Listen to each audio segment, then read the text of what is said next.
Today's show is going to be weird. If you have not yet seen the telepathy tapes, spoiler alert, we're about to break it all wide open. Humanity starts to discover crashed alien spacecrafts all around the world. Those crafts are controlled by our minds. Simultaneous to that process happening for the last 80 years, autistic kids are being born, and it's turning out that they are telepathic, and they have psychic abilities. They seem to be able to not just read your mind, but it seems that they can do a lot more than that. They can communicate telepathically with each other across vast distances. They can also utilize the senses of their parents and loved ones, of their teachers, of their therapists. They can actually inhabit your senses and see through your eyes. Fuck! What if the Soviets can read our minds? Someone in our government might think, hey, we need more psychic people because there's a war coming. The coming age of AI and brain chips and Neuralink, and it starts with a V, and it's the thing that you put in yourself to keep you safe, that seems to be linked to an incredible rise in the number of...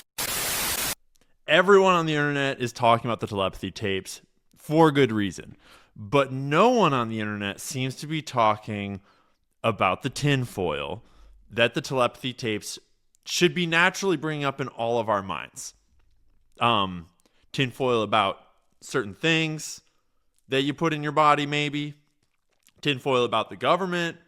Tinfoil about Elon Musk and various other tech companies and brain AI interfacing technologies. There's a whole can of worms in basically every direction you walk with this story. But a lot of people still haven't even heard the story yet. A lot of people have heard of the telepathy tapes, but don't actually know what it is and haven't listened to it for themselves. And unless you do listen to it for yourself, you're really not even a part of this conversation yet, because it is so fantastic and so mind-bending that you really do have to get the evidence from the source right from the start, from the words in the podcast itself. Otherwise, you're going to be operating in a weird frame of belief-disbelief.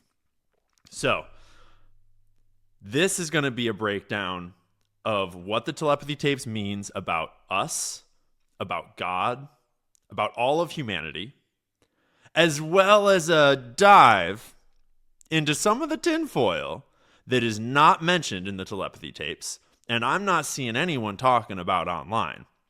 About, do these telepathic abilities apply to children who may have developed autism after certain medical procedures, so to speak?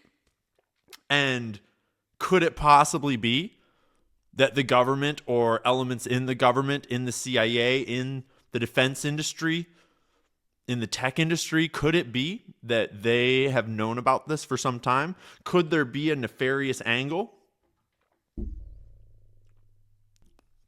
Let's see if today we can cancel Ian Carroll. Conspiracy theories are dangerous. Information is the oxygen of a democracy. With Republicans, with progressives, with libertarians, because this is not about right and left, this is about right and wrong.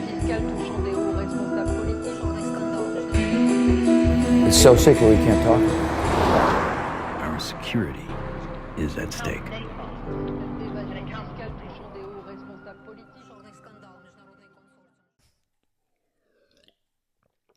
So, the telepathy tapes have just been released in the last couple months here, and they are spreading across the internet like wildfire, but in a somewhat quiet way, because everyone's a little afraid to talk about them because they're a little crazy and they're a little hard to wrap your head around. And if you're talking about the telepathy tapes to someone who has not listened to this podcast, you're liable to be labeled crazy.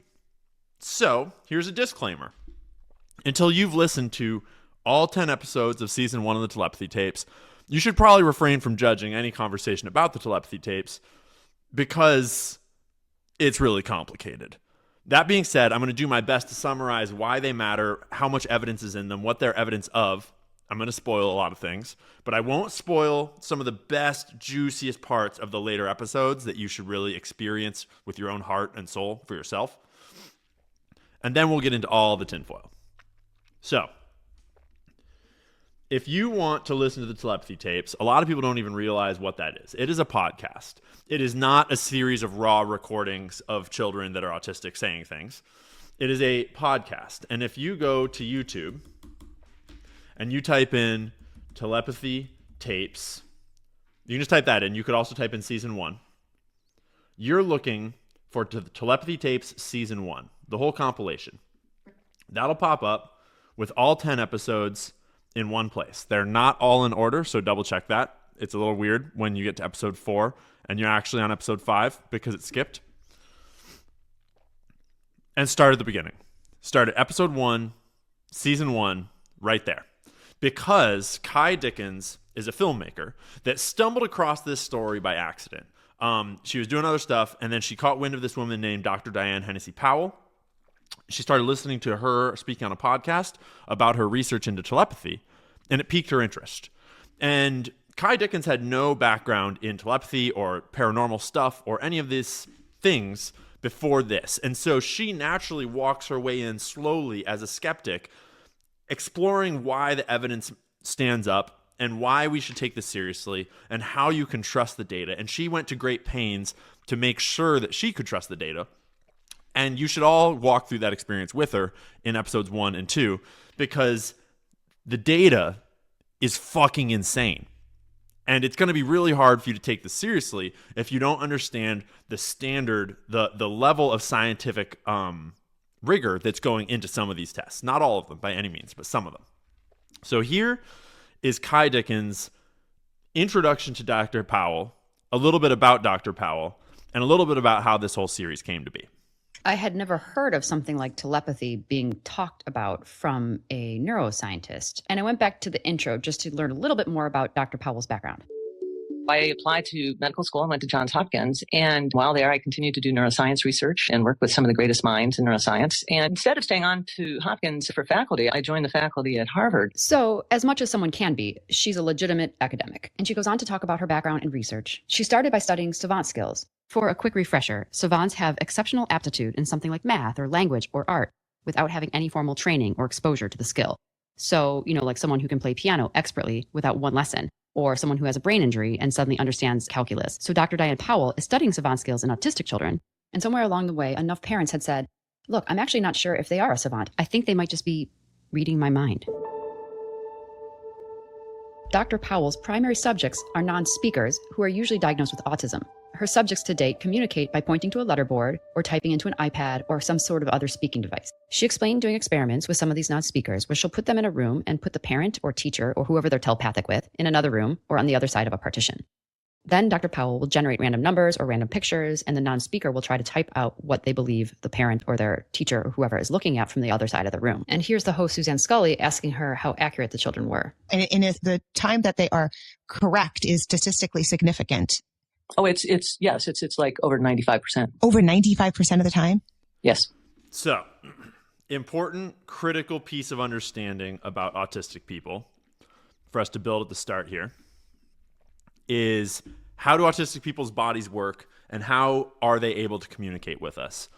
Because understanding a little bit of background about this is critical to understanding how we're now saying that autistic people are all telepathic and can read your mind and each other's minds and can communicate across vast distances instantaneously and can access the entire library of human knowledge, apparently, at will. Yes, those are the claims that are not just claimed, but evidenced in the telepathy tapes. And in order for us to get there, we really need to back up a second and show you a little bit about how autistic people's bodies work and how their communication works, etc. So, if you go to the telepathytapes.com, you'll be greeted with Kai's cute pink tape. And on the telepathytapes.com, there's lots of resources. And behind a $10 paywall, there are videos of many of the tests.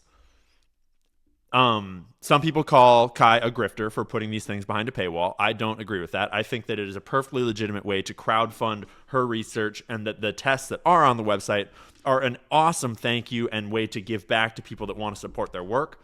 Do not be under the impression that you're going to receive an archive of thousands of videos of all the hours of all the tests she's ever done. That is not what is behind the paywall. What is behind the paywall are short snippets of tests that just give you visuals of what's going on throughout the story and help you to understand what we're talking about here. And it is really cool. But you should think about the $10 paywall as a donation to the project of producing this documentary so that it is not theoretically paid for by big money that wants to control the narrative. We'll get to that later. So autistic people, in general, they are a soul that is tethered within a body that does not respond to their commands. Their brain is at these much higher wavelength frequency worlds, whatever, we don't know, inside of a body that they mostly do not have control over, which is why they have all these tics and these stims and these like inability to control their body. And some autistic people have more control over their body than others, and that is related to who can speak in some words and who can't speak at all. And there's a whole spectrum there. And it's probably not all the same thing. I'm certainly no expert on autism. But to get a picture, here is a boy with a more severe, non-controllable body, sort of a situation, but an extremely lucid soul. And his words are shared extensively throughout the podcast. And you're going to grow to love him throughout that podcast. This is John Paul. I'm going to generate another one. Okay.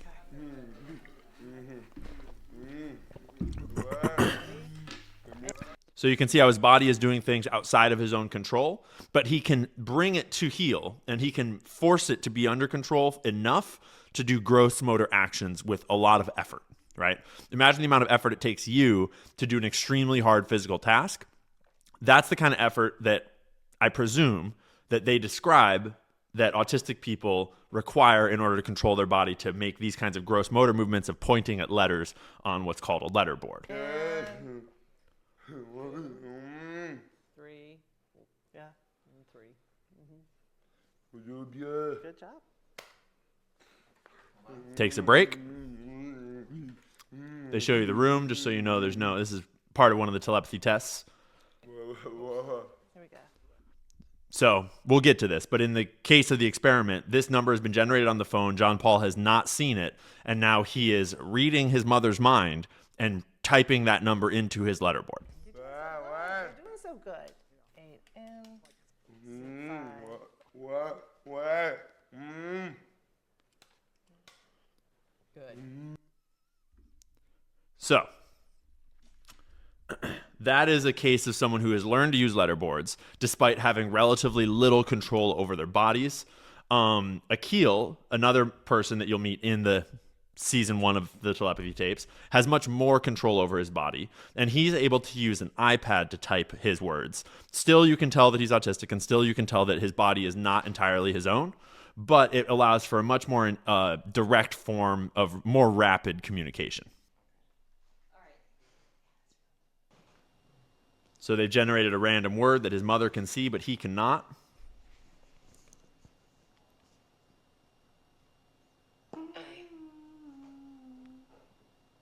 Z-A-R-D.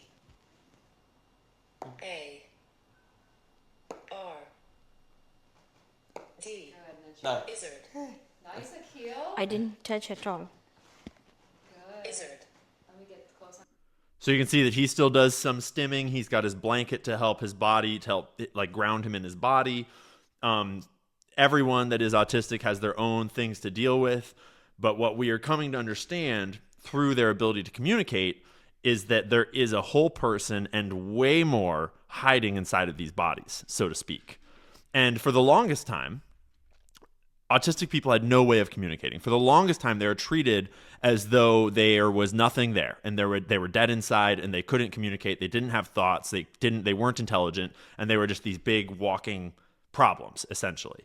And at some point, someone discovered that if you give them a letterboard like this, they can learn to use their gross motor skills to type out words and communicate. And once that started, the floodgates opened with autistic people communicating what's going on inside of those bodies. And it was very controversial for a long time because involved in that process, there's an element of teaching them to touch the right letters. And so there's an element of guiding them to letters a little bit at the start. But once they gain, control over their systems and control over the skills, they're able to type on their own. And that controversy has long since passed. And anyone that's still trying to ride on the controversy of spelling, is ill-informed or potentially subversive for reasons that we'll get into. So that's all I'm going to show from behind the vault. I would recommend that anyone that's interested, please consider supporting the podcast with that $10 donation through Kai's website, thetelepathytapes.com. It's cool that we're crowdfunding this research and that we're crowdfunding this documentary. And I don't want to give away all the juicy stuff that's behind that paywall, but it's not the whole archive of footage. She's saving a lot of that for when they make this documentary. But it is certainly a look behind the scenes. So before we get too deep in here, it's important to kind of think about how this phenomenon has emerged and how our understanding of it has emerged and why we're just hearing about it now in 2025. And the answer to that is a long, slow opening process, because it took a while, hundreds of years, thousands of years, for people to realize that autistic people could communicate and to learn how to use these letter boards and then to start talking with them through these letter boards to hear what they wanted to say. And through my understanding is the 40s, 50s, mostly the 60s, 70s, and 80s primarily, parents were starting to communicate with their children, and therapists and teachers were starting to use these in small, isolated places around the country and around the world. And as they did that, they started to realize that not only were their autistic family members and friends both very much in there and very much intelligent, but they started to realize that there was something else going on. And sometimes that was an autistic person directly telling them, I can read your mind. And sometimes it was autistic people doing things that just implied that they could read their mind. And then they slowly figured it out. But when you're a family learning this about your child alone in this world, you're already very isolated because you have an autistic child and you don't merge well with society. And so as you learn, holy shit, my child can read my mind, who the hell is going to believe you? Who are you even going to tell about that? And when you do tell people about that, they're not going to be receptive to that, whether they're scientists or their friends or their family members. Until you see it firsthand, how could you possibly believe that? And so over the last 30, 40, 50 years even, parents in small pockets around our country and around the world have been realizing that their children can read their minds and much, much more. But it has stayed in these little pockets of knowledge of people that understand this, and it has not gotten out to the mainstream. But it has more and more, they have, through the internet mostly, they have met each other, they have merged, they have talked to each other, they've flown to see each other, and they have networked. And now, by the time Kai stumbled across this story, there were large networks of people that already understood this, that had already communicated. There was lots of proof. There was mountains of evidence just waiting to be exposed.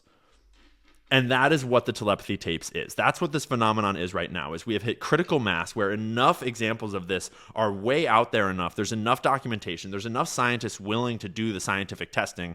And there's a hunger for truth. And Kai put it all together into this podcast that puts all the truth in one place, or at least a lot of the truth in one place. Not all of it.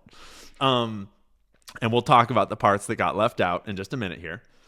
But so now we are being dropped this bombshell of just this massive archive of knowledge and of information that seems to be so challenging to our paradigm. But it has been developing over decades and decades as these children have emerged. And there are more and more autistic children every year for reasons that we don't understand, at all, that we'll get to later. But a brief clip about the scope of this phenomenon, how vast this all is. I just couldn't believe that parents of non-speaking kids who don't know each other from all over the world are in on a mass conspiracy theory to trick the world into believing in telepathy. That's just impossible. These families don't know each other. In fact, most of them reaching out to Dr. Powell felt utterly alone. They weren't sure if they were the only ones in the world that this was happening to. So from my point of view, there was something big and something real going on. So through the intro, Kai builds the credibility of what's going on here. She builds the scope of how many people are reporting what's going on here. And then she meets Dr. Diane Powell and starts to run some tests. And she shows through audio format and video on the website what those tests look like. And they are very much controlled. They are very much conclusive. They are very much well beyond, enough evidence that we should be studying this in greater depth, at least to just make sure that we're not missing anything here. But it's pretty obvious once you listen to episode 1 and especially episode 2 that we're on to something much, much, much bigger, and that this is beyond beyond just a suspicion, beyond just a maybe, beyond a conspiracy theory. This is clearly happening infant households all around the country, all around the world. Thousands and thousands and thousands of examples, okay? And in the first episodes, Kai focuses on the fact that they can read minds. They seem to be able to not just read your mind, read especially their parents' minds, the people that love them the most and trust them the most, because love and trust is deeply connected to this conversation. But it seems that they can do a lot more than that. They can communicate telepathically with each other across vast distances. They can also utilize the senses of their parents and loved ones, of their teachers, of their therapists. They can actually inhabit your senses and see through your eyes. This is shown by a test where one of the girls is being given colored popsicle sticks, and she's trying to place them into different colored piles of colored popsicle sticks. And you could conceive that there's like some spatial reasoning where she's hearing her mom's thoughts about whether the popsicle stick is going into the right pile, but it's pretty obvious when you watch the test and listen to how it is done that she is just going directly from popsicle stick to pile, popsicle stick to pile, popsicle stick to pile, with one problem where a pile is like wrong for her body's posture and she can't control her body well enough to reach across her body and put it in the right pile, and then she readjusts her body so that she can put the popsicle. She clearly is seeing through a very thorough blindfold to just know what colors sticks are in her hand and what color sticks are on the table in front of her. And they go through test after test after test with random word generators, random number generators, with popsicle sticks and colors, with ideas, with like opening a book to a random page and pointing at a random word, books that the child has never even seen before. And that is just the tip of the iceberg. Just episode 1 is enough to completely flip the entire scientific paradigm of materialism on its head. And oh boy, just wait until you get to episode 9. But even so, in episode 1, Dr. Powell lays out in clear and pretty harsh language how even this level of evidence, the scientific community is set up to not accept. And here's Diane Powell telling me she was good, but none of the tests that we did today would be accepted by her scientific peers. And I felt crestfallen and confused. We were so careful. There was no cheating. Every mirror was covered. All the glass was covered. Mia was never even looking in the direction of the cues. We tested the blindfolds. We had partitions. People were looking at this from every angle. We had 5 cameras. Everyone in that room saw with their own eyes that Mia consistently, somehow, could read her mother's mind. Even Jeff Tarrant, the QEEG guy, said, "I've never seen anything like this." I couldn't understand what Dr. Powell was telling me, that all the tests we'd done over the past few days would be thrown out by science. And we will get into that. We'll get into why that is. But at that moment, I looked at Dr. Powell and said, who could be better than this? And she said I should go test one of the children she tested before. She suggested that I go meet a boy named Akil and his mother, Manisha. And Akil is the boy that you saw tapping on the iPad earlier that opens the story up to the next level. Not just reading of minds, not just how do these tests work, but what else can these children do? And in episode 2, when Kai starts talking to Manisha, Akil's mom, and to Akil, you learn that Akil can do a lot more than just read minds. He can travel. So one example that they give is that Akil's mom went grocery shopping, and Akil knew everything that she had bought, and he knew what stores she had visited. And it becomes apparent throughout the episode and throughout the whole story that many, if not all, of these people can literally inhabit your sensory world, can literally coexist within your consciousness and see what you're seeing and read what you're reading and hear what you're hearing if they choose to. And it sounds like they can only do this when there is a space of love and when there's a space of acceptance and there's a space of good, positive energy. It sounds like negative energy greatly disrupts their ability to do this, because it sounds like, and we'll get into evidence of this from the CIA later as well, but it's well documented in this season too, that emotional energy, that love is at the core of all of these abilities. It's not an intellectual ability, it's a spiritual ability. And it sounds like spiritual blockages, emotional blockages, and emotional intensities are what either open the door to these abilities or close the door to these abilities, both in autistic people as well as in regular people too. So we meet this family of a mom named Katie and her son named Houston. And we will get into the book that Katie wrote shortly. He becomes a big part of the telepathy tape storyline, and he's a big part of what's not being talked about.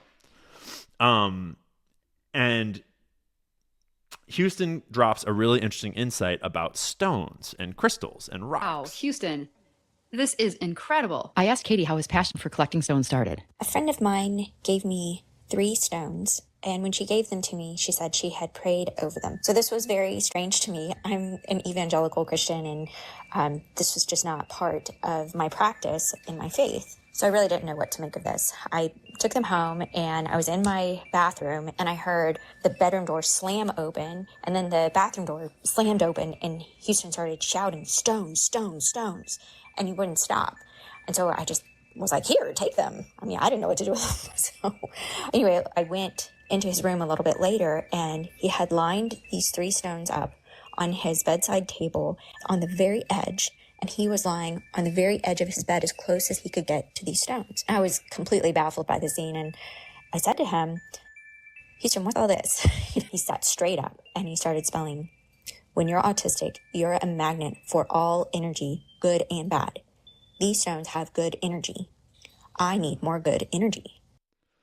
So, this is where what's in the telepathy tapes is more than just a narrative. It's more than just a story. It's a bunch of data that is not necessarily obvious how to interpret.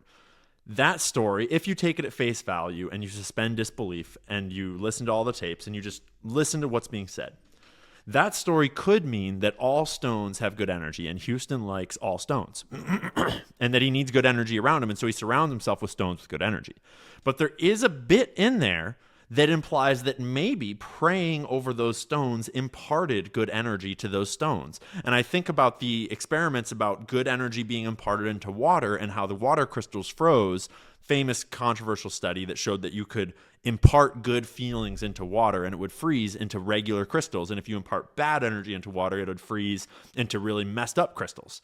It's possible that Houston is actually referring to that exact phenomenon in stones, exactly the way that all the trippy hippy dippies are like, "Check out my crystals, brah," which is a world that I come from. So I just found that really interesting about how many questions the telepathy tapes bring up beyond just the incredible scope of what it answers here at face value. And real quick, before we move off of this episode, I want to briefly introduce us to the concept of the hill, which is completely mind-blowing, but also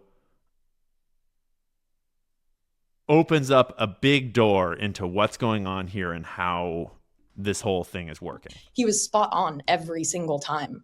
To be a part of those tests was, it was life-changing. It really was. After all the testing, Houston took a much-needed break to relax, which gave Katie and I plenty of time to go through some of my questions. Okay, Katie, so can you tell me more about this talk on the Hill and how you found out about it? He calls it the Talk on the Hill, and it's where other non-speakers collaborate. You think of it like a CB radio. They all get on the same channel. So they have these essentially group conversations where they all contribute. And he said it works both ways. They teach each other. They share information. They give hope to those who are being discouraged.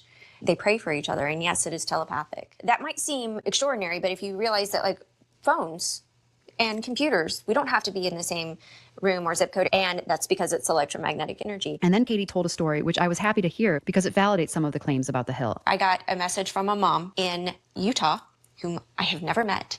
Her son spelled out to her, "Mom, Houston is my best friend." Her 9-year-old son, whom we've never met, spelled that out. And she was like, "How?"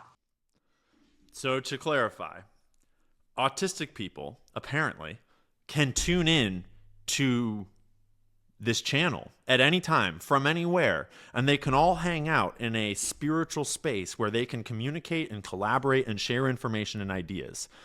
And in that space, there are numerous examples in the telepathy tapes, as well as beyond what's included in the episodes, that clearly show people on the Hill communicating something to another person on the Hill across vast distances, and then that person that was told something sharing that information and showing that it is correct in the real world outside of telepathy that proves that they were told something in a non-physical way. And this is the thing that's so interesting about autistic people, is that for the longest time, humans have always had stories about the supernatural, about God, about ghosts, about demons, about aliens, about all these things that we seem to have a stark lack of proof of. Things that are non-physical tend to be non-provable. And all of a sudden, we have physical beings that can go in and out of the spiritual and bring back information. And that allows us to test things. That allows us to understand so much more, because you can prove that if someone received a telepathic message about something that they otherwise would have no way of knowing, and then that message turns out to be correct, suddenly you have evidence that something is going on there. And suddenly, once you can prove that this is what's happening, then you can start to take all the rest of what they say seriously. And all the rest of what they say is completely paradigm shattering. But it's really important right now to take a big detour, because there's a whole side of this story that is not being talked about, that both is not in the telepathy tapes itself, and I have not seen anyone online discussing, because everyone is probably afraid to bring it up.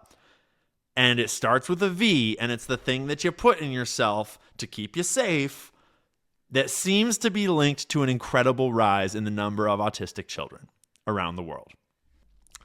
Now, a quick word from our sponsor, which is me. I am hyped because I have been absolutely dropping the ball on selling t-shirts for like the last 3 or 4 months. Because, long story, but the print processing systems that I was working with to get all the shirts out broke inexplicably. And I was too bungly to figure out how to fix it, and basically just botched shirt ordering for 4 months. And if you waited for like 2 months to get a shirt, I'm so sorry. And it should all be out there now. I've put all the orders through. It is closed. The old store is closed. New store is open, and I'm not fucking touching a thing here. It's all run by a new team that I've just started working with that I will tell you lots more about in the coming weeks. I'm freaking hyped. These guys are total legends. They own their own company outright. They're not, they're not controlled by any big money interests. They're just regular dudes from Arkansas, and they align with my values, and they're super badass, and they crush it at making websites, selling things, sourcing products. And so this new store is up, and if you want to support me, watching, liking, and sharing videos is more than enough support. But if you want to wear some sick threads, you want to just donate a little bit to support the documentaries I'm working on, the events I'm trying to throw, the whole project. I'm trying to not be broke anymore. I think it's probably time I'm not broke anymore. Support me at the shop. We got some of the best all-time shirts, as well as a couple new ones. And I am selling Optimal Human Greens, because holy shit, I love them. I'll tell you more about them another time, but this is the tastiest greens powder I've ever drank in my life. And I was given a free sample from one of the dudes at InfoWars, and I started drinking it, and it was so dank. And I never notice effects from supplements, and so I always forget to take them, and then I just stop taking them because I'm not noticing anything. But taking Optimal Human, I noticed immediately kind of a clarity and a presence and just a little energy, like a subtle mental energy, which is super important when your job is to free-form conversate with facts and information and sources all day long.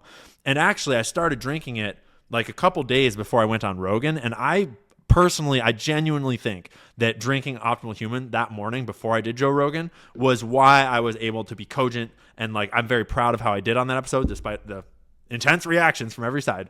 I think it had a lot to do with my mental clarity that day, and I'm not just saying that.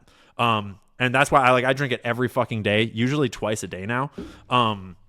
And I've got a whole bunch of them in my own pantry now. And so I'm that is a product that I love and want to sell. And it doesn't hurt that the other leading brands of green powders have a couple fucking controversies around them that you might want to look up. AG1 controversies, because they've been bought out and big money-ified and is not even what they're claiming to be anymore. Whereas Optimal Human is tested as hell.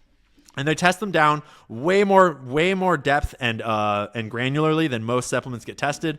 And I love the product, and I love the people selling it, and it's all founder owned, straight to the top of this whole thing. So I couldn't be more stoked to be working with these guys, to have a shop that I won't fuck up, and we'll have new shirts coming, we'll have new orders coming, we'll have new products coming when I find ones that I believe in. And probably not just supplements. It'll be all kinds of things that I believe in. We'll be trying to promote family and founder-owned businesses on here too. I'll be migrating the spreadsheets from the old website over onto this website as well, so those resources will still be available.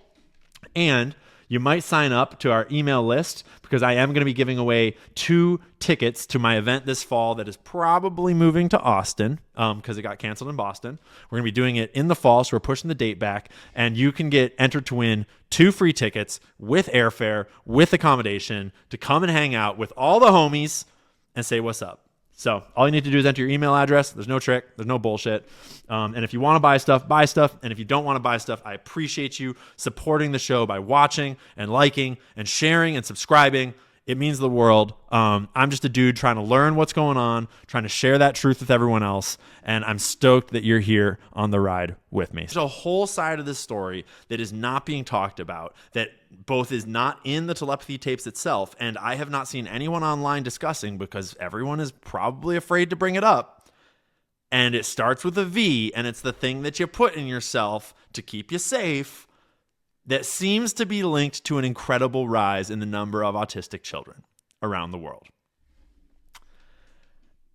And right from the first episode all the way through the 10th, I was waiting on pins and needles to see if it would come up and asking over and over and over, does this phenomenon apply to all people that are non-speaking with autism? Or is it only the ones that had it naturally, so to speak? Is this something that is being imparted along with the autism when you take a experimental medical procedure that may or may not cause some unforeseen side effects? Or are those kids excluded? And is it that none of the kids in this story have had one of those things and has autism because of possibly some of those things? And it's not clear from the telepathy tapes because she completely avoids it entirely 100%. So I did a little digging and I found some answers. But before we go down this part of the rabbit hole, it's important to remember what Houston said about stones and about energy, and that autistic people are people, and that they are extremely fine-tuned to energy. And it is so important that we maintain at the top of this conversation that love is the most important part of everything, both in regular life and in this incredibly complex discussion about autistic people. And what autistic people need most, in their own words, is love and understanding and support and respect. They do not need to be made into lab rats or guinea pigs or test subjects. They do not need to be treated like some token to be flaunted around. They do not need to be turned into an idolized non-human entity that communicates with God and is only good for that purpose. Autistic people are people, and they deserve to be seen as whole people that live in this complex and unimaginable way to people that live in a normal human life. And so remember throughout this whole conversation that it's about love, and that it's never, ever, we do not want to turn them into test subjects. And I can totally empathize with Kai's decision to leave the V word out of the entire podcast because of how that would muddy the narrative, how that would cause division and hatred and anger and bad juju. And that would only serve to harm the autistic people that this podcast is designed to serve. So I do not in any way blame Kai for leaving this part out of the conversation. I'm sure that other people feel differently. I'm not sure how everyone in the actual podcast feels about it, but I figure that I will happily dig into it aside from Kai, and I will 100% support her in her way of telling this story. And over here, we can talk about the bigger picture. Because the bigger picture is that there's an awful lot of evidence that some experimental medical procedures might have a little something to do with the rise in autism. And I knew that Nicole Shanahan has particularly strong feelings about these things. And I was curious because she has an autistic daughter who was not born autistic, but developed it in her first year of life. And so I was very curious if Nicole Shanahan had spoken out publicly about this. And she had. And she had linked a post by Katie Asher, who is the mother of Houston, one of the primary subjects of the Telepathy Tapes series, and I found out is the author of a book. And she speaks a lot online about the issue and about how people should read the book. And so I bought it because I wanted to know, because it was implied that this is where these answers are. By Katie's post that Nicole linked here. My son before versus after the V's. He regressed rapidly, screamed, cried, was in constant pain, lost all skills. Regarding the justice due all the children and families who have been V injured, it is for society to demand the accountability to right this wrong. I've been da-da-da-da-da. So that starts to answer our question. Houston is one of the primary subjects of the telepathy tapes, and he apparently was injured by a procedure. And he is telepathic. And it's very clear that he's telepathic when you listen to the episodes of the telepathy tapes. So at least some of the people that are receiving autism, so to speak, tragically, some of them are telepathic. But is it all of them? Spoiler. It seems like it might be. Not entirely clear. Autism is very complicated, and V injuries can be very complex, and they might present as one thing, but actually be something else. It's not just autism. There's a lot of things going on. And there's evidence within the telepathy tapes that seem to indicate that these telepathic abilities, these spiritual abilities, are not exclusively autistic people. It seems to be many different types of nonverbal people that can't speak, people in comas. There's a lot going on here that we don't understand yet. So I bought the Book of Heaven, but I want to support what Katie's doing, and I want to recommend that anyone that's interested should buy it. But I also want you to know what you're buying. This is not a memoir about her son's life. This is not a book entirely about her autistic boy. This book is about her whole life, and it's her memoir of all of the things that led to the birth of her son, and then how her son progressed, and then how he met, and it is largely about him. But when you first open it, the first chapters are about her upbringing and her abusive experiences in the past, and that sets the stage in a very important way for understanding the family dynamics that Houston was born into and understanding the greater storyline. And it is a tragic and beautiful story, and it's very well written. But you should understand that you're not going to get to her son Houston even being born until around page 60. And then the V thing happens around page 68. And then it's not until page 244 that they meet another autistic family, and then things really start to pick up. And so I felt very blessed that I had the intuition, I had the inspiration not to put the book down when I thought it was not about what I thought it was about, and I felt a little betrayed. I'm a very slow reader, and I was like, I don't have time to read this whole book and find out if he's even in here. But I decided to pause that and skip around and find it, and I found the places where Houston enters the story and that are critical and formative to Houston's life. And so we're going to speed through some of this because it's really interesting. And then once we've kind of established the V thing, then we're going to talk about the CIA and the DOD and the technocrats and what the hell might be going on here. But first, in their own words, when he was 8 months old, he had a series of Vs, including the DATP. 5 days later, he broke out in a few little red freckles. I thought it was odd, but I didn't want to overreact. He didn't have a fever and his activity was normal. The next day, I went to get him out of his crib, and he stood holding onto the rail, and I gasped. His sweet little body was covered in those strange freckles. I picked him up and cradled him against me as I went to call the doctor. My logical mind was quite certain the doctor would know what it was and would tell me not to worry. I was just waiting to hear the diagnosis to know what to feel. It was ITP. Houston's body did not respond properly to his immunizations and had started killing off his own blood platelets. I was relieved it was not leukemia, and we followed the treatment protocol. But the nurse's phone call from when I was pregnant was never far from my mind. And then, over the next months, he started to regress, and his personality started to fade, and his motor skills started to break, and he developed autism. So, that is tragic. And when you read in their own words the story of a mother watching their child slip away from them, a child that was developing normally, and then starts to develop backwards and apparently fade away and stop making eye contact and stop wanting to be touched and stop wanting to be held, that is so sad to read. And it is a deep crime against children and against our species and against God that these things are happening. And everyone that is involved in any medications that might do something like this should be fully investigated and prosecuted to the fullest extent of the law. That's my belief. So it's really important that we remember that just because autistic people seem to have these incredible abilities does not mean that we want more autistic people. The autistic people in this book and in this storyline actually corroborate that they agree with that on multiple occasions, that if someone is developing autism, you should do what you can to not develop autism. It is not an easy life. It is not a good thing.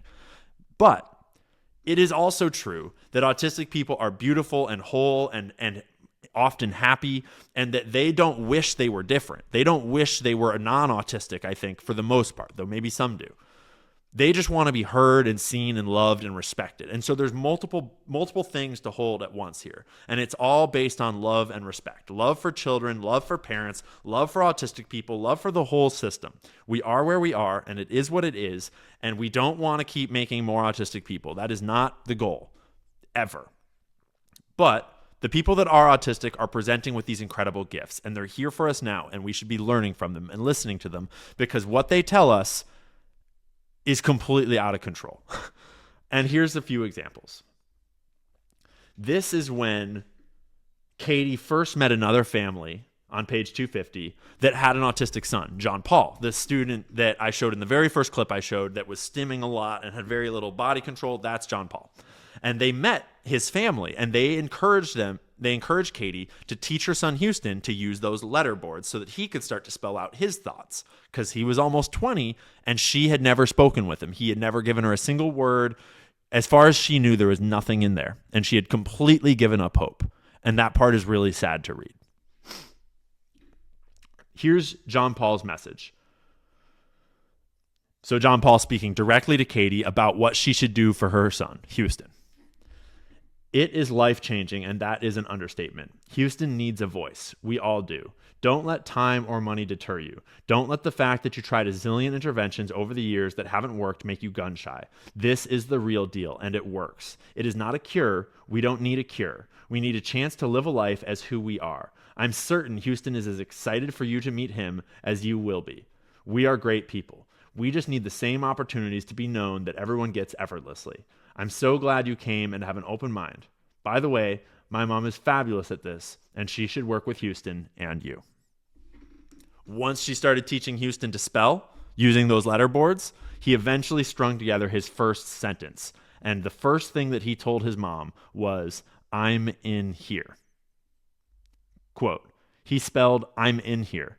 The weight of a soul, of my son's soul, hit me like a gale wind and left me stunned, speechless. My heart and my mind didn't seem to grasp it all. It was too wonderful. Oh my gosh. Houston.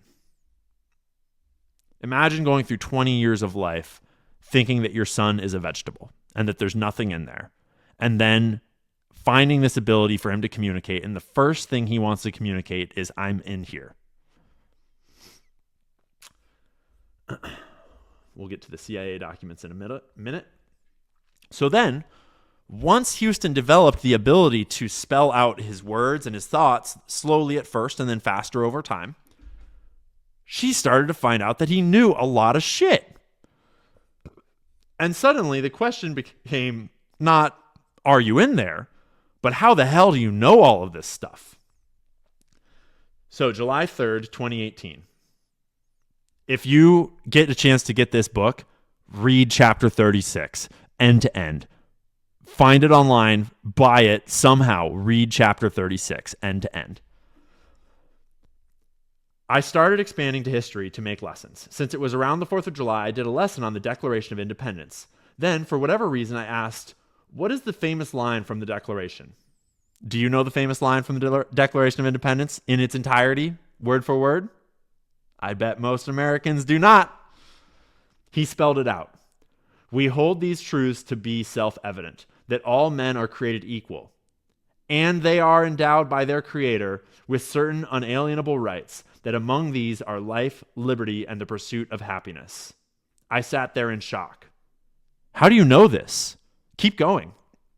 And he did, from the beginning. I would check his work against Jefferson's long sentences. I found one error in the use of an article, but that was it. He spelled the following with Morgan watching, Morgan being another person in the room. So to clarify, he has never been taught about this stuff.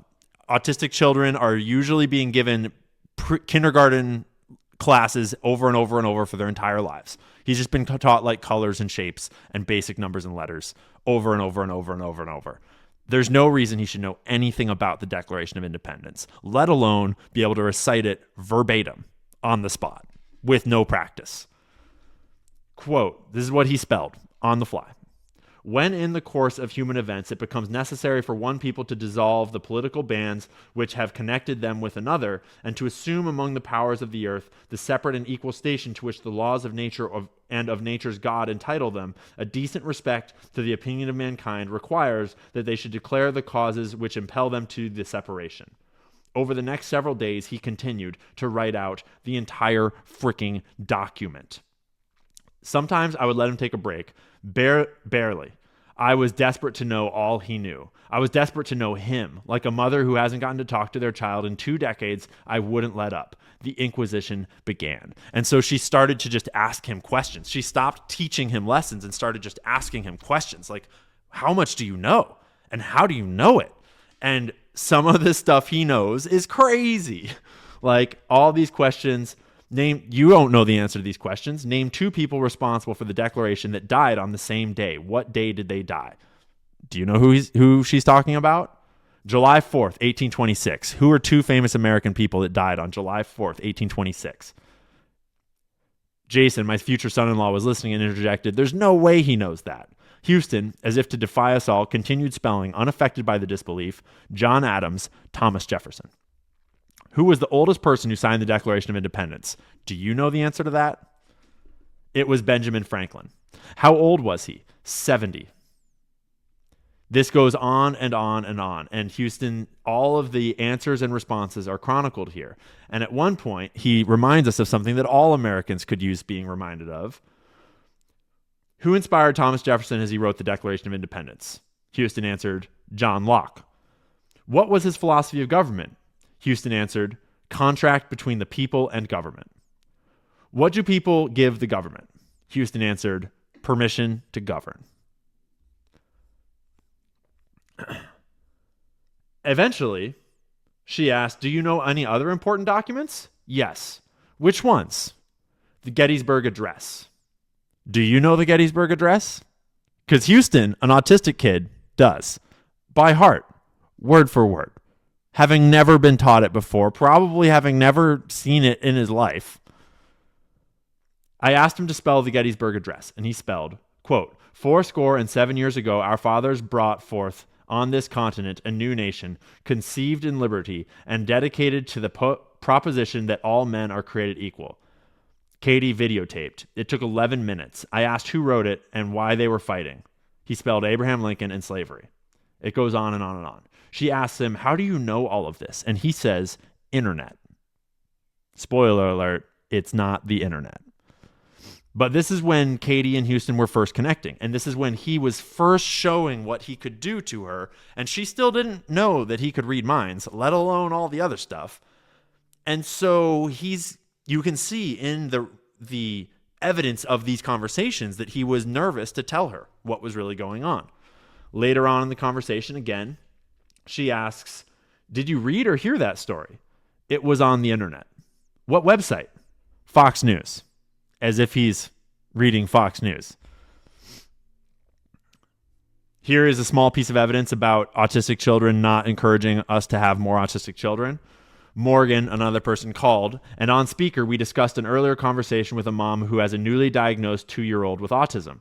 Morgan asked Houston what she should do. Houston eagerly took the pencil and spelled, she needs to go to the hospital right now so he isn't autistic. My heart broke thinking about my frightened young son 20 years earlier, realizing he was trapped.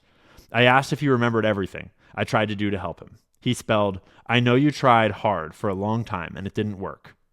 I asked if he knew why. No, he spelled. He starts talking about God, and that is a common theme across all of these autistic people. all these non-speakers, they are all deeply spiritual, deeply religious, and they say they talk to God. They say God teaches them. They say that they can go to a land where God is, where they can interact with angels and spirits, where they can learn from the dead. Spoiler alert. And that all fleshes out later in future episodes of the telepathy tapes. But in this conversation, he's starting to talk about God a little bit. And he says that he wants to study psychology. And she asks, why? And he says, I want to help others hear God in their hearts. She asks, do you hear God in your heart? Yes. What does he say? He says that I have a purpose and that nothing can stop it. So keep hoping. When did you read all of this? Everyone wants to know because we only see you on YouTube. And Houston says, at night. And what that is a euphemism for is that is him not yet being comfortable saying that he is learning all of these things from what is best described as the akashic records, as the compilation of all knowledge humans have ever had. There's stories later on in the telepathy tapes that these people can actually go and talk to the dead souls of Thomas Jefferson or of Isaac Newton or of Benjamin Franklin. Yes, it is like that. And yes, there is evidence that that might be what's actually happening. And you should listen to the entire season of the telepathy tapes before you make any judgment one way or another. Because it really does rewrite our entire understanding of consciousness, of the soul, of God, of spirituality, and of the physical nature of our realm, and what the meaning of our lives here might even be. And here he describes how he's afraid to tell her just what he can do and how he knows these things, and he kind of deflects the reasoning why he's afraid to tell her. So there's a lot going on here. And we've now answered the question, do the things have to do with this phenomenon? And the answer is yes.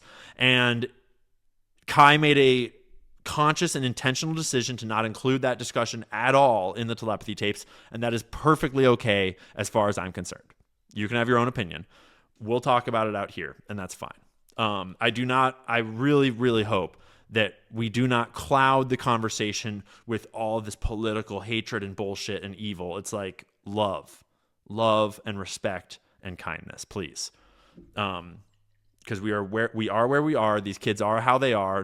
Most of them are adults now, and they are way smarter than us, and they know way more than us. Okay, so let's just all pump the brakes and be a little more humble.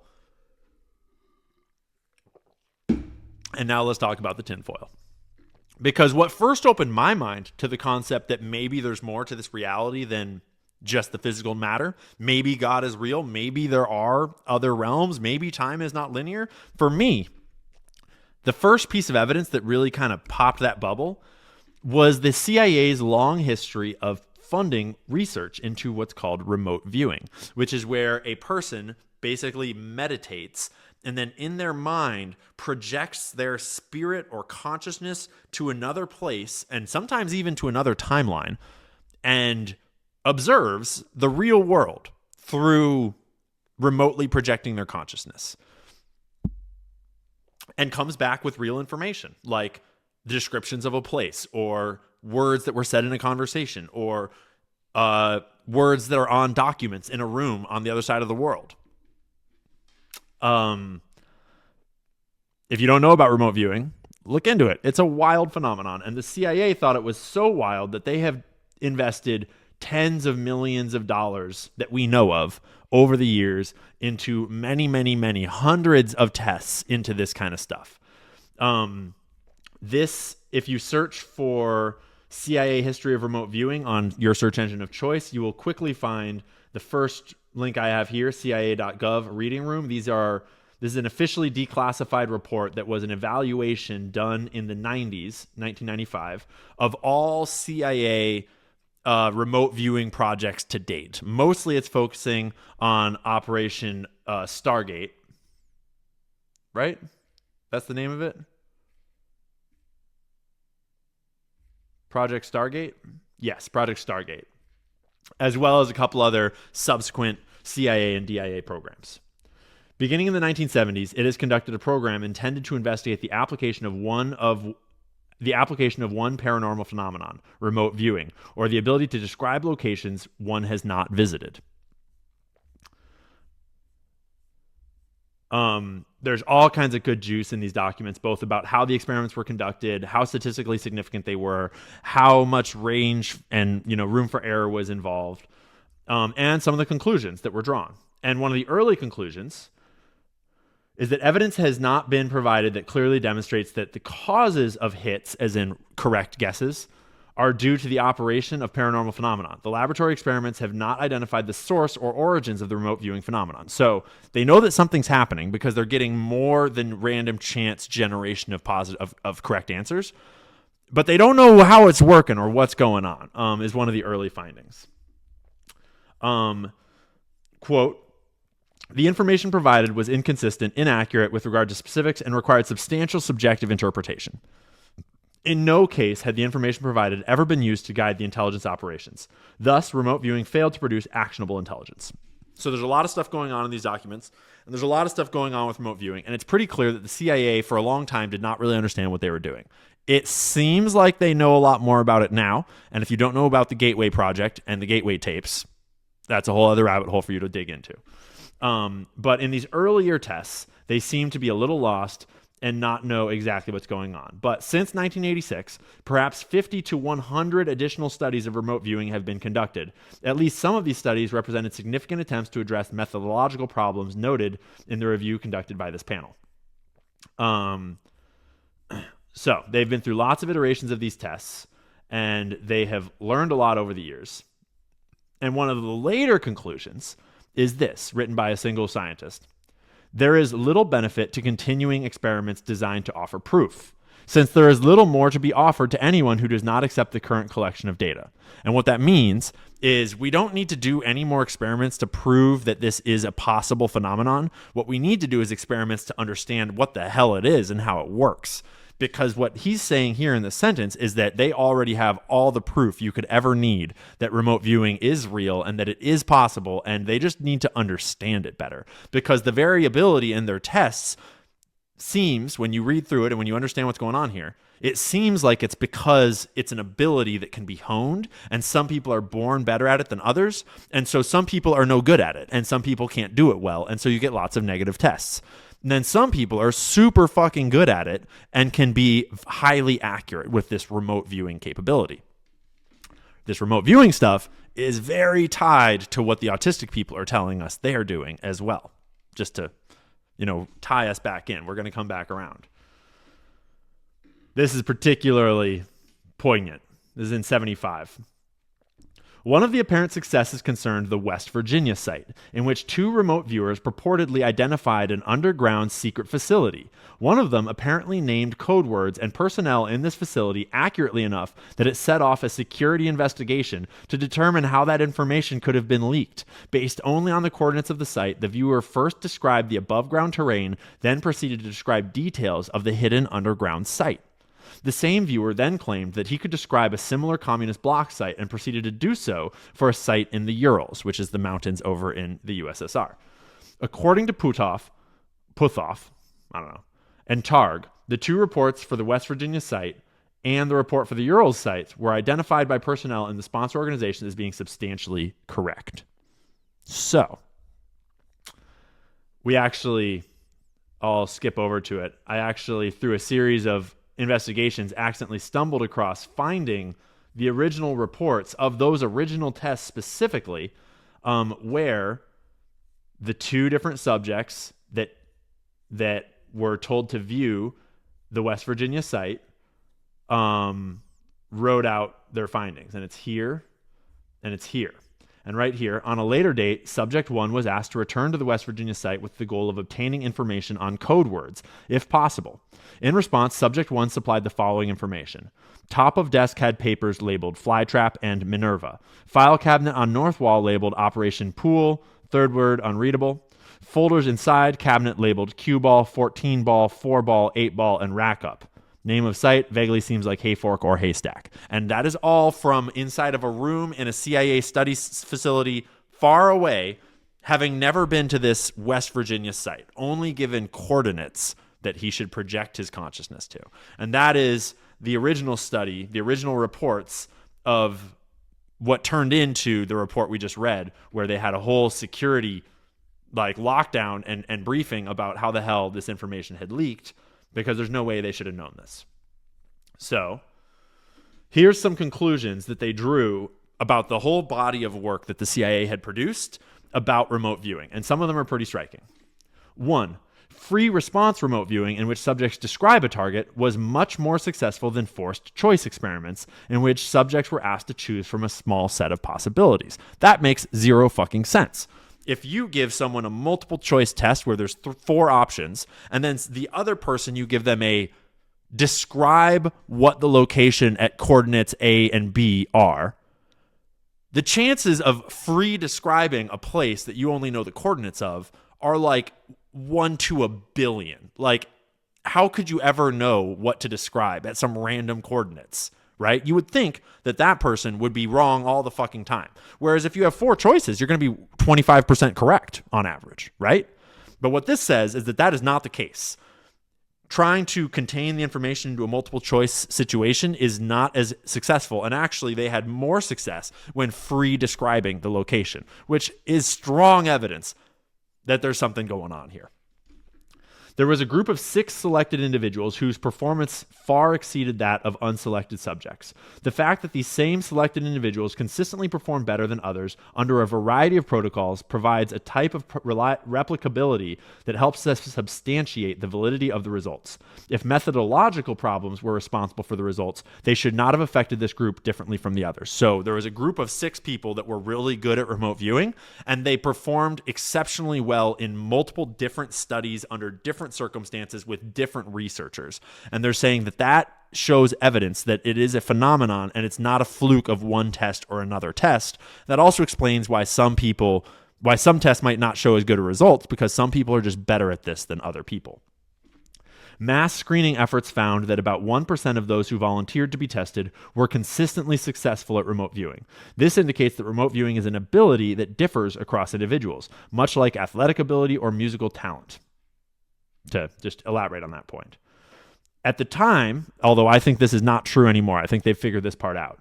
But at the time, neither practice nor a variety of training techniques consistently worked to improve remote viewing ability. It appears that it is easier to find than to train good remote viewers. 6. Distance between the target and the subject does not seem to impact the quality of the remote viewing. Electromagnetic shielding does not appear to inhibit performance. There is compelling evidence that precognition, in which the target is selected after the subject has already given the description, is also successful. Precognition. There's evidence that they can precognate what the question is going to be. That's a whole rabbit hole. There is no evidence to support that anomalous perturbation, i.e. psychokinesis, i.e. like moving a spoon with your mind in another room, i.e. physical interaction with the environment by psychic means. There's no evidence that they saw that they could do that, apparently. Sorry, Stranger Things. I think that that's all I want to share from this specific document right now, because we could go on forever about the CIA. And when you do go into the CIA and those remote viewing studies and everything, you find a lot of very controversial figures like Ingo Swann. You find an awful lot of Scientologists, which is kind of spooky and kind of weird. It's a whole can of worms, and it's complicated. Some of it might be fakes. A lot of it might be real. It's really hard to parse out what is what in today's day and age, let alone in the historical documentation. But one funny tidbit that came out was that Lieutenant General James Clapper was involved with the Stargate project. Mr. Potato Head looking motherfucker. He's famous for lying to Americans on the stand about multiple different things, and then signing the 51 intelligence chiefs letter about how Hunter Biden laptop was not a real story. Yeah, that's this guy, James Clapper. But he was, check your sources, check all the way to the end, and there's documentation addressed to Lieutenant General James Clapper about the Stargate project. Interesting. I also found the guy that I'm pretty sure that they made the whole movie Men Who Stare at Goats off of, Major General Albert Stubelbein fucking funny Wikipedia page about this dude. You should read it. It's hilarious. He was hyped on the whole situation. Let's just say that.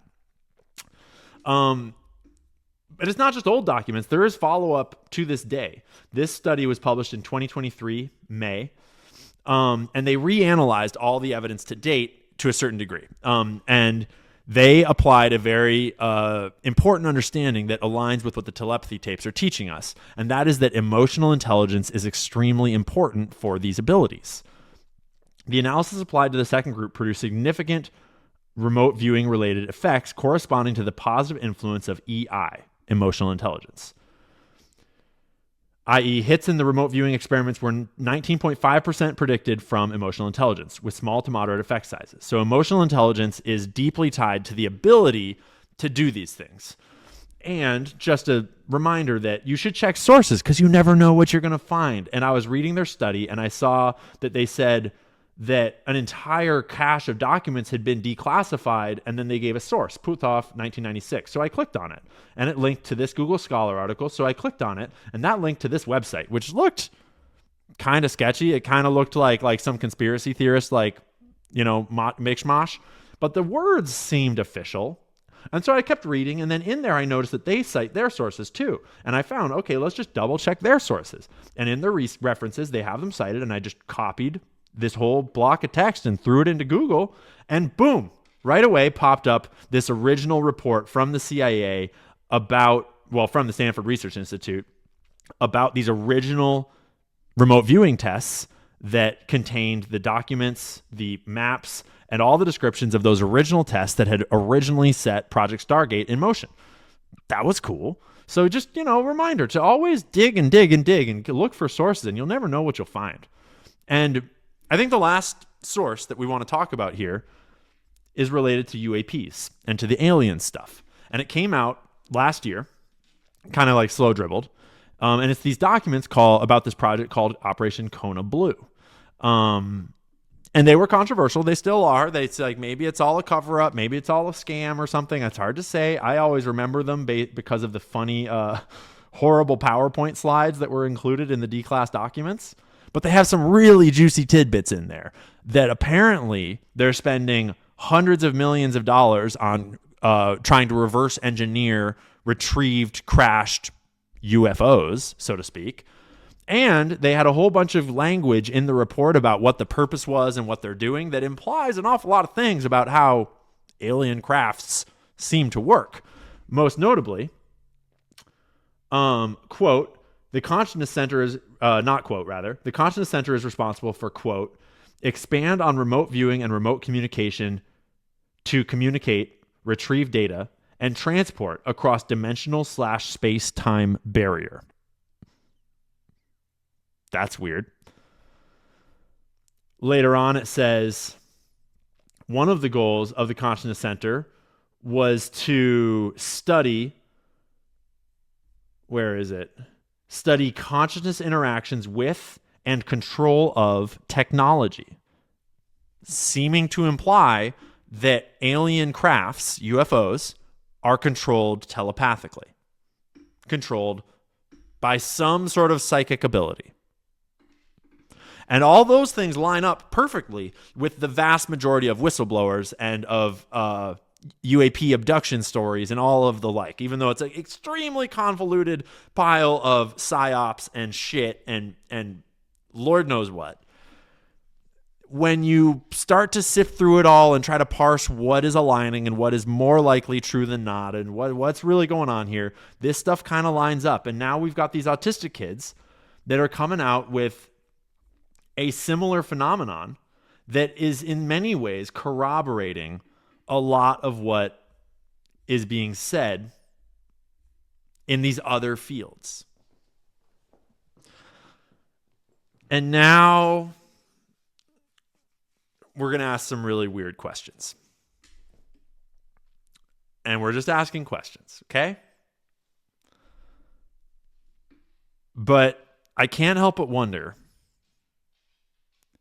is this an accident? I mean, is no one going to say it? Like, we start to discover just assuming these things are true. And if they're not, that's fine too. The evidence will parse out. But assuming these things are true, humanity starts to discover crashed alien spacecrafts all around the world, and the governments start to scoop them up and study them and reverse engineer them. And we discover that those crafts are controlled by our minds. Simultaneous to that process happening for the last 80 years, autistic kids are being born and slowly learning to communicate with their families in little, isolated pockets around the country and around the world.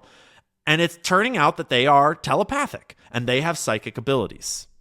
And they're very provable. All you need to do is put a scientist in a room with them, and the scientist can pretty quickly tell, if they even want to try, that the kid is able to read minds. And that's been happening for 80 years, for who knows for how long. Probably ever since forever, I would imagine.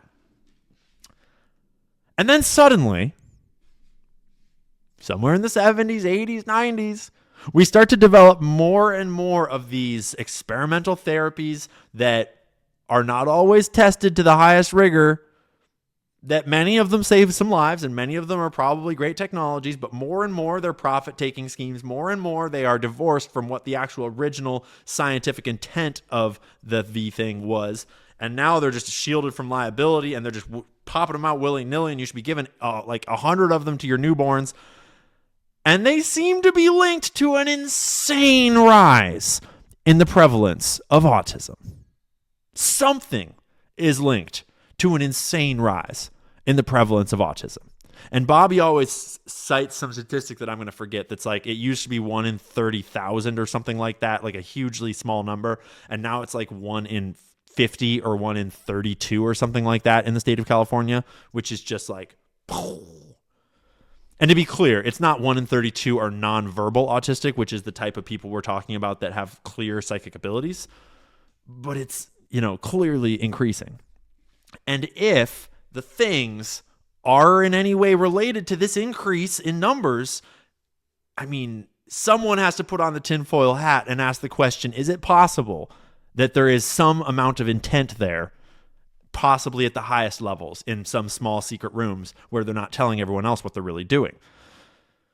Because just the UAP, UFO, alien technology angle, America is not the only country that is reverse engineering crafts. China is doing it. Russia is doing it. European nations are doing it. Lots of countries have crafts, allegedly, and they're reverse engineering them. And we're discovering that those crafts work through psychic control, psychic abilities. It's an arms race. And do you think it is impossible? Is it a 0% chance that someone in our government might think, hey, we need more psychic people because there's a war coming, and we at least need more psychic people to study them and to understand how it works and to understand how to induce it and to understand how to control it?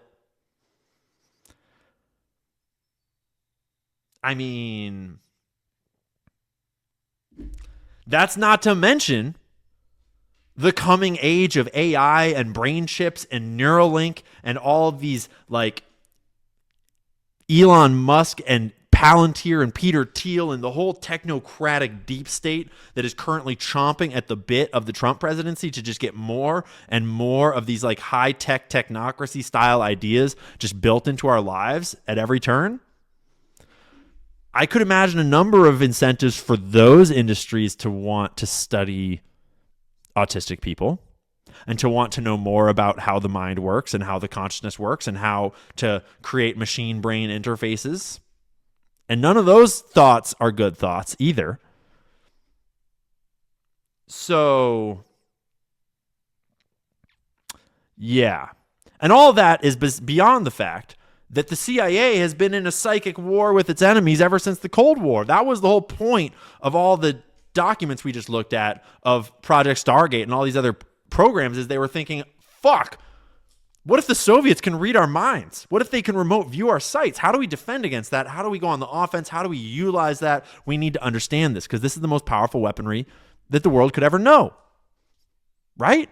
So just that right there is an incentive structure for elements within the deep state, within the government, within the evil motherfuckers that are all about war all the time.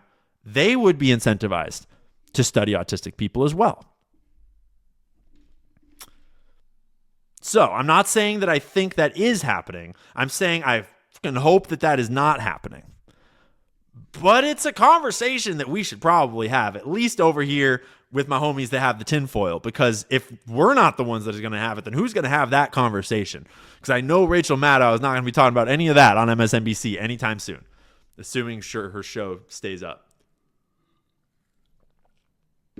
So all of that to then remind ourselves, come back to center and reground into love. It is so important that autistic people are not test subjects. They're not lab rats. I so pray that right now there are not secret facilities filled with autistic people that are being studied like lab rats. And I'm worried that that might be a thing that's happening right now.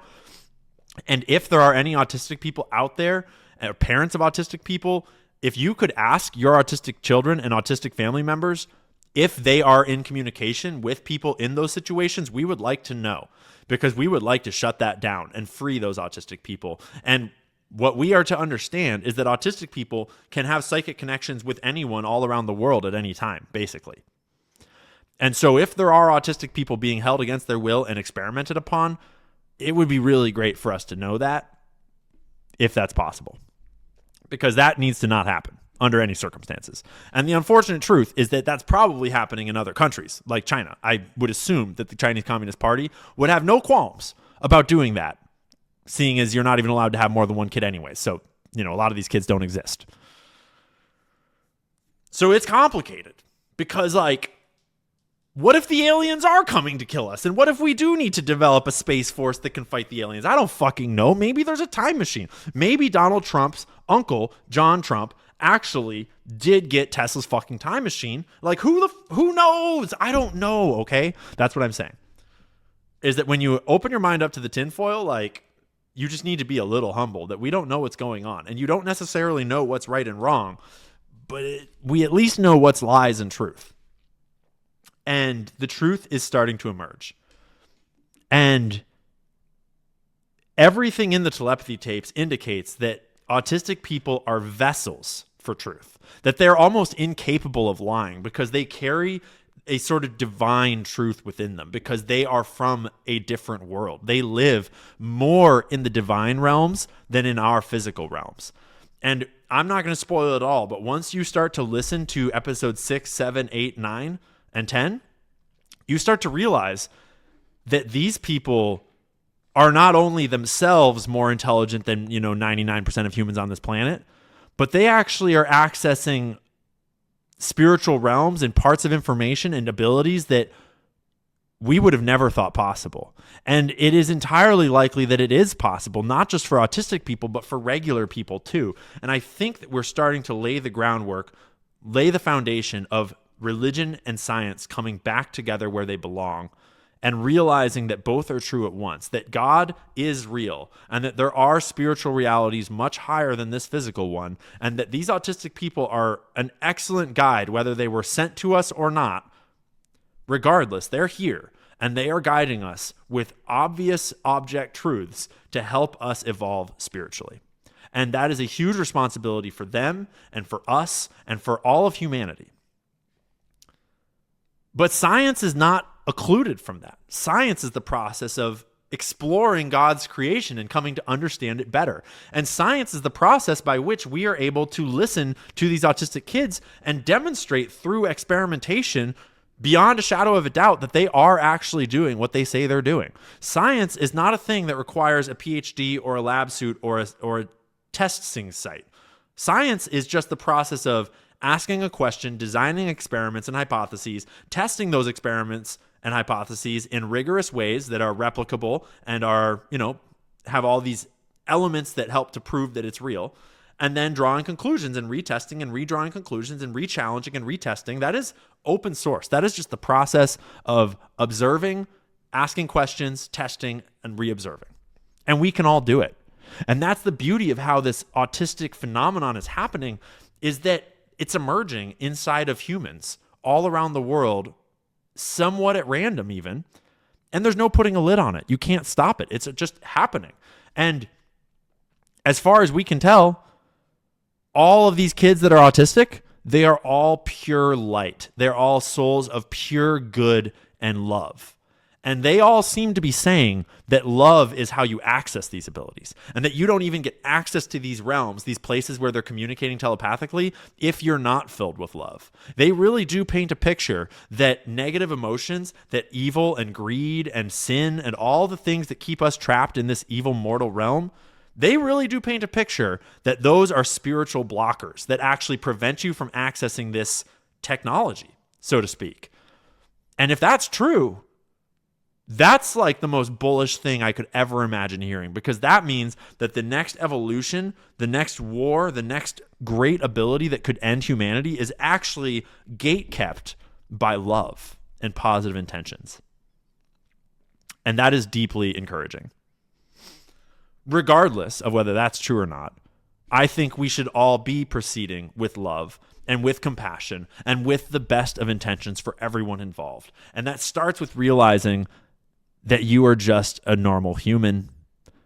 You do not know everything. You do not understand the nature of the cosmos and reality. You do not understand all of the biggest questions in the world.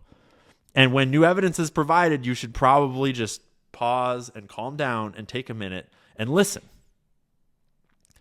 And when you listen to the telepathy tapes, your whole paradigm is probably going to get rearranged. And that's a beautiful thing, because the paradigm we're all living in is not working.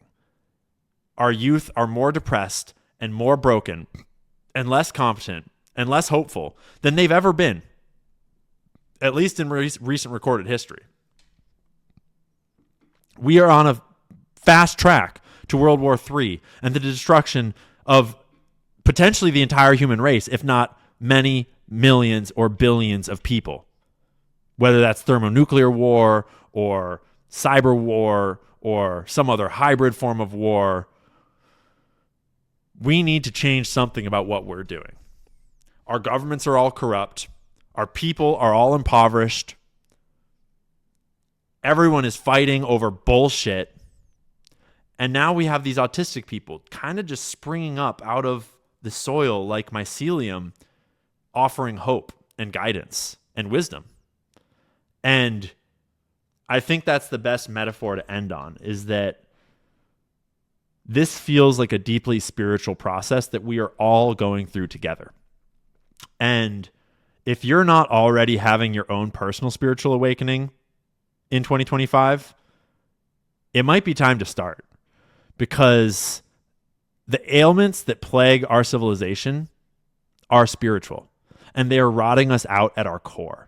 And as someone who has spent the last year embarking on his own spiritual journey to ask my own version of all of these questions and to seek my own answers and my own understanding of God, I would urge you to start that journey now, because it's real, whether you want it to be or not. And if you've been waiting for scientific proof, scientific evidence that there is something more than this physical realm, then it's on YouTube, and there's 10 episodes, and you can listen to it today.